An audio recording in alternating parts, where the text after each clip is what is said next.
महाराज जी मुझे बात बात पर क्रोध आ जाता है महाराज जी, इसलिए मुझे हार्ट बाईपास सर्जरी भी कराना पड़ा महाराज जी। क्रोध पर मैं बात ये है ना कि क्षमता हमारी भोगों से नष्ट हो गई है। क्षमता होती सहनशीलता, विचार के द्वारा, विवेक के द्वारा जो हमारे प्रतिकूल व्यवहार, प्रतिकूल बात, प्रतिकूल व्यवहार में ही तो हमें क्रोध आता है, अनुकूलता में थोड़ी आता है। आप समझ रहे हो ना? हमारे मन के विरुद्ध बात होगी, हमें गुस्सा आ जाएगा। अब हमारी विचार क्षमता खत्म हो गई भोगों के कारण, हमारे अंदर आध्यात्मिक शक्ति खत्म हो गई भोगों के कारण, तो जरा सी बात में गुस्सा आ जाता है। और अगर विचार शक्ति बढ़ जाए, आज चर्चा में सुना था क्या? सत्संग में थे क्या? शायद नहीं होंगे। सत्संग में थे? हाँ, इसीलिए इतनी बड़ी सामर्थ्य होती है कि देखो नित्यानंद महाप्रभु ने कहा तुम्हारे तीनों पुत्र मर जाए, और गुस्सा में एकदम आके कहा तुम्हारे तीनों पुत्र में, और 1 लाख मारी शिवानंद सेन। लेकिन वो मुस्कुराते ही रहे। प्रभु तो कहा तुम्हें गुस्सा नहीं है? बोले प्रभु जिस चरण रज के लिए तरसते थे आज वो सीधे चरण हमारे, तो हमें गुस्सा क्यों आएगा? वो बोले हमने कहा था तुम्हारे तीनों पुत्र मर जाए। तो बोले प्रभु वो तो आपके ही है, आप रखो या ले लो, तो आपका विषय है। मुस्कुरा दिए। मतलब प्रतिकूल से प्रतिकूल परिस्थिति में भी विवेक के द्वारा क्रोध से बचा जा सकता। पर वो विवेक जो है बाजार में तो मिलता नहीं।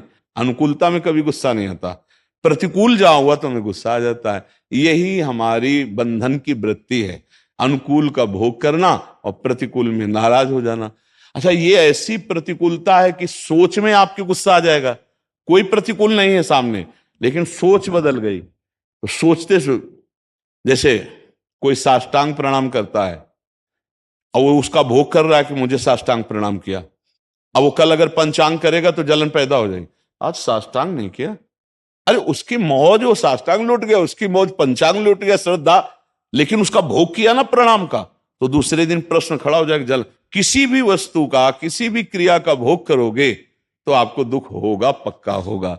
इसीलिए सम्मानम कल्याति घोर गरलम, नीचापमानम सुधा, श्री राधा मुरली धरो, भज सखे वृंदावन मात्य। नाम जप करो राधा राधा राधा, कृष्ण कृष्ण कृष्ण। और ये विचार करो कि जो अनुकूलता है वो भगवान का दुलार है, जो प्रतिकूलता है भगवान की कृपा है। अपने पाप नष्ट करने के लिए प्रतिकूलता को सह जाना चाहिए। जैसे कोई तुम्हें गाली दे रहा है, तुम्हारे प्रतिकूल व्यवहार कर, सह गए, तुम्हारे पाप नष्ट हो गए। और नहीं सहोगे, गुस्सा करोगे, तो देखो दिल का वो करवाना पड़ा सर्जरी। फिर दिमाग में आपके इतनी गुस्सा आ जाएगी कि आप बात बात पर डिप्रेशन की स्थिति में आ जाएंगे। जरा सी घबराहट वाली बात में आप बहुत ज्यादा डूबने लगेंगे, फिर बहुत ज्यादा प्रतिकूलता, क्योंकि अब धीरे धीरे कमजोरी बढ़नी है, अवस्थागत, विचारगत। हमें लगता है अगर टिकना है, सही ढंग से अभी जीवन व्यतीत करना है, तो नाम जप शुरू कर दो। ऐसे नाम जप करो जैसे कंजूस गरीब आदमी एक एक रुपया संभाल के रखता है, ऐसे एक एक नाम हम ऐसे संभाल कर, और जाके नाम रूपी धनी, वाके कौन कमी। नाम रूपी धन है तो गुस्सा नहीं आएगा, काम नहीं सताएगा, ईर्ष्या नहीं आएगी, लोभ नहीं आएगा। नाम में बहुत बड़ी शीतलता है। अगर आज तक कोई सहा है अधिक से अधिक कष्ट, तो नाम जापक। ठाकुर हरिदास जी 22 बाजारों में कोड़े मार मार करके जल्लादों ने खाल खींच ली, लेकिन हरि बोल के सिवा कभी उनको गुस्सा ले आया? इतना कष्ट कि मतलब उन लोगों ने समझ लिया था कि ठाकुर हरिदास जी पधार गए और गंगा में फेंक दिया, लेकिन वो कभी गुस्सा नहीं हुए। जब जल्लाद कहते हरि बोल कहता है, तो कहते आपका भी कल्याण हो गया, आपके मुख से हरि नाम निकला, आपका भी कल्याण हो गया। ये देखो, उनको उनके कल्याण की चिंता है, अपने कोड़े बरसाने के लिए। हरि बोल, जहां कोड़ा लगता हरि बोल, तो कहते हरि बोल कहता है, तो कहते तुम्हारा भी कल्याण हो, मेरे हरि का नाम लिया ना, तुम्हारा भी कल्याण हो गया। तो ऐसे हमें नाम जप हमें गुस्सा से बचा सकता है। अगर नाम जप करोगे तो गुस्सा में शांति आने, करोगे अधिक से अधिक नाम जप करो। क्या जप है महाराज? अब ये देखो, हमारे प्रभु के अनंत नाम हैं। हम तो वृंदावन वासी हैं, राधा राधा राधा राधा रखते हैं। आप कृष्ण कहो, राम कहो, हरि कहो, शिव कहो, भगवान के सब नाम मंगलमय है। भगवान ही तो किशोरी जो है, और को थोड़ी दूसरा है। श्री कृष्ण ही किशोरी जो है, किशोरी जो ही श्री कृष्ण है। कहने को किशोरी जो कृष्ण है, वो एक ही है, तनु दो है, प्राण एक है, मन एक है, तत्व एक है।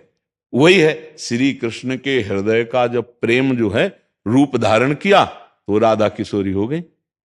किशोरी जी कौन है? श्री कृष्ण के हृदय का प्रेम। इसीलिए जल्दी कोई समझ नहीं पाता प्रियाजू को, और वो बाहरी बातों से नहीं, चांद्रानंद घन प्रेम मूर्ति किशोरी।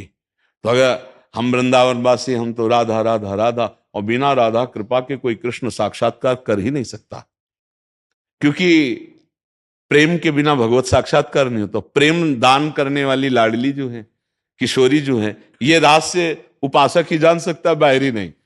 कहीं का भी कोई भी उपासक हो, जब तक राधा किशोरी की कृपा नहीं होगी तो प्रेम में श्री कृष्ण चंद्रजू का साक्षात्कार नहीं कर सकता। इसीलिए राधा किशोरी से प्रार्थना की जाती है कि आप कृपा करो, अपने प्राणनाथ के चरणों में रति दो। नहीं मांगा जाता। अच्छा, प्रभु से प्रार्थना की जाती है कि आप हमें प्रेम प्रदान करो। श्री कृष्ण प्रेम के बिना भक्त का जीवन अधूरा। तो प्रेम कौन? प्रीतिरु मूर्तिमती रस सिंधुर सार संपदि विमला वैदग्धि नाम हृदयम काचन वृंदावनाधिकारिणी जयती। जो वृंदावनाधिकारिणी श्री श्यामा जो है, वही प्रेम समुद्र का सार रूप है। श्री कृष्ण प्रेम का क्या नाम? राधा। श्री कृष्ण प्रेम का नाम राधा। तो हम जो राधा राधा राधा रट रहे हैं ना, तो श्री कृष्ण प्रसन्न होते हैं, श्री कृष्ण अधीन होते हैं। श्री कृष्ण ऐसे अधीन हो जाते हैं कि अब इसको क्या दे दूं, मेरे प्रियाजू का नाम ले लिया इसको। और जब हम कृष्ण कृष्ण कहते तो लाडली जो मुस्कुराती है, हाँ मेरे प्रीतम का नाम ले रहा है, इसको क्या प्रदान कर दूं। समझ रहे ना? हाँ, तो इसलिए हम तो वृंदावनवासी प्रियाचरण उपासी, तो इसी ठसक में रहते, राधा राधा राधा राधा।